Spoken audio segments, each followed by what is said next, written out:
Initializing documentary. Loading character. Soulinthecode.exe. Welcome to Soulinthecode, a podcast where we... A place to dive deep into the lore of Dota 2 and much more. Let's get into this. We're looking at a character today he's a walking contradiction. He really is. I was going through his abilities for your Soulinthecode script. Right. And it doesn't add up. His name is the Anti-Mage. His whole brand is, I hate magic. Death to wizards. Right. And yet, you look at his kit. He blinks, he makes illusions, he reflects spells. To anyone watching a match, he looks exactly like the thing he claims to despise. They who live by the wand shall die by my blade. It's the central question of the character, isn't it? Is he a hypocrite?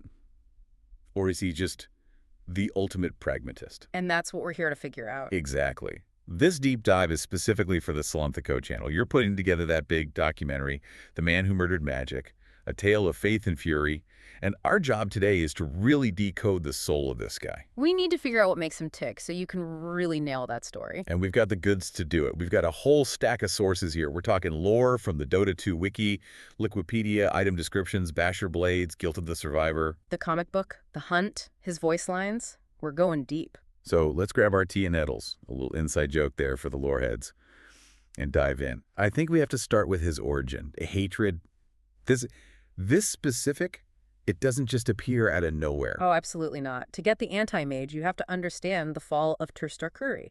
And honestly, for your documentary script, the tragedy isn't just that they died, it's how they died. It's the hubris. The Turstarkuri. So these were the monks he grew up with. The sources describe them as, well, insufferable, to be honest. For a little bit. Living way up high in this mountain eyrie, sitting on silken cushions, drinking their special tea, and meditating on these dogmatic scrolls. They were extreme pragmatists. They rejected everything. No gods, no magic. They believed the mundane strife of the world below them was just a distraction. So they're basically these peaceful, anti-religious philosophers trying to achieve enlightenment by ignoring reality. And that's the thing. That's what killed them. Their philosophy is what got them all slaughtered. Right, because while they were deep in meditation, the Legion of the Dead God was literally climbing up the mountain. The dead god. Now, we should probably clarify this for you because it's not the same as the monks' atheism. The monks just wanted to ignore everything. The dead god wants to unmake everything. Exactly. It's this poisonous neolosophy. The Legion wasn't just an army. It was this wave of pure anti-existence coming to wipe them out. And here's the part that's just horrifying. The monks, they saw the army. They literally saw the undead climbing the cliffs. They did, but they were so deep in their own philosophy, so convinced of their mental superiority, they decided it wasn't real. They dismissed it as demonic visions. Sent to distract them from their meditation. They thought it was a test of their focus, so they closed their eyes. They died on their cushions, meditating while they were being torn apart. It's the ultimate irony, isn't it? Their complete detachment from reality is what allowed reality to butcher them. And this is a really important detail for your documentary visuals. The Anti-Mage, our guy, he wasn't one of the masters. No, he wasn't some high-ranking elder.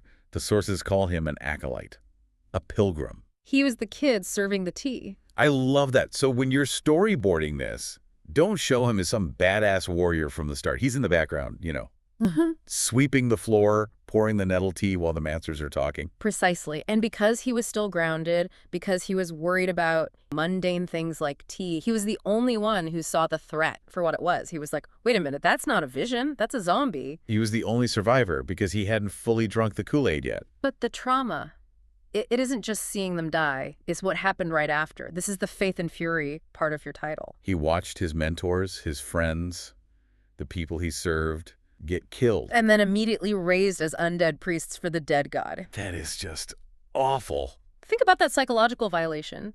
The people who defined their lives by rejecting magic and gods were instantly turned into magical puppets for a god of death. That's the root of it all. It's not just magic is dangerous. Magic is a violation of the soul. It enslaves you. And that explains the item set you have in the notes, the guilt of the survivor. It says he's haunted by visions of his undead kin. This connects to his ability, the Mind's Eye. Right. So the Mind's Eye was something from the Turstarkuri scrolls. For the monks, it was a tool for enlightenment. But Anti-Mage twisted it. He uses it to see mana. In the game, it lets him track enemies, but in the lore, it means he can literally smell the magic on you. But it's a curse too, right? The sources say that opening his mind's eye is what forces him to see the unholy forms of his dead friends all the time. He's living in two worlds at once. The battlefield in front of him and the ghosts of Turstarkuri. He's driven by the flames of defining loss burning against his back. So he escapes.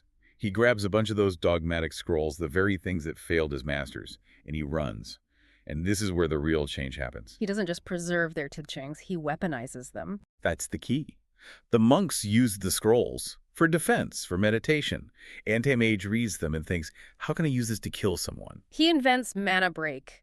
He figures out how to take an enemy's magical energy and just shatter it, turn it back on them as physical pain. He turned their pacifism into a martial art. So after he escapes, there's this gap. He doesn't just become a famous hero overnight. The item lore, the Initiate's Cut, points to this sort of wilderness period. The high sand nomads, right? Yes, this is a part of his story that often gets overlooked. He was a refugee. He wasn't hunting wizards yet. He was just trying to survive. He joined these nomads. It's the bridge between being a monk and becoming a warrior. He's not on cushion anymore. He's living in the desert, learning to fight for real. Then comes the Bokwaran War, the fervent conscript set. This was his first taste of a real large-scale battle. And they lost, right? The defense of Bokwaran failed. It did, but it taught him how to fight in an army. He wasn't a lone wolf yet. He was just a soldier. This is great context for the documentary. It shows his progression. He learned how to lose before he learned how to win. But eventually, he starts building a name for himself. He gets a hunter's resume. Yes, in the kingdom of Yoskrith. This is where he becomes the Anti-Mage. He starts taking contracts, high-value targets. First up was Roth, the Anvil Magus. Oh, I love the detail on this fight. Roth wasn't just some guy in a robe. Not at all. He was a sorcerer encased in magical iron armor, a walking fortress. So how did Anti-Mage get through it? Some kind of counterspell? No, he just hit it really, really hard. This is the origin of the Basher of Mage Skulls item. He used these specialized blades and pure brute force to physically crush the armor and the wizard inside. There's something so direct about that. It's not a spell duel. It's just a guy with blades hammering on magical metal until it breaks. Then you get the opposite kind of target, Throsho, the shapeshifter. If Roth was about force, Throsho was about deception. This was a hunt, not just a fight. He had to outsmart a wizard who could look like anybody. And when he finally caught him, he took his armor as a trophy, the pauldrons of the shifting sorcerer. He's collecting proof now. He's building his legend. And the final one mentioned is Sask. Defeating him was such a big deal that the king of Yoskrith himself gave him a reward. The Bracers of Yoskrith. This is the moment he goes from being a feared bounty hunter to a political asset. He's stabilizing kingdoms. He's basically a celebrity contract killer for wizards. And that fame gets him noticed by the real powers. Which brings us to the Tyler estate. This is a huge shift in his story. He goes from being a lone vigilante to, well, a corporate agent. That's a great way to put it. Right. The Tyler estate in Weeping Rose is this big institution that hunts rogue mages. Yep. And they put him on retainer. He's got a steady job now, and his partner, Nortram. the Silencer. It's a terrifying team-up. Silencer wants quiet, Anti-Mage wants the end of magic. They're ideological allies, but they're working within a system. And not everyone is impressed with his career change. I love this quote from Dark Willow you found. She asks him, I heard you're Silencer's errand boy now. Ouch. It stings because there's a kernel of truth to it, right?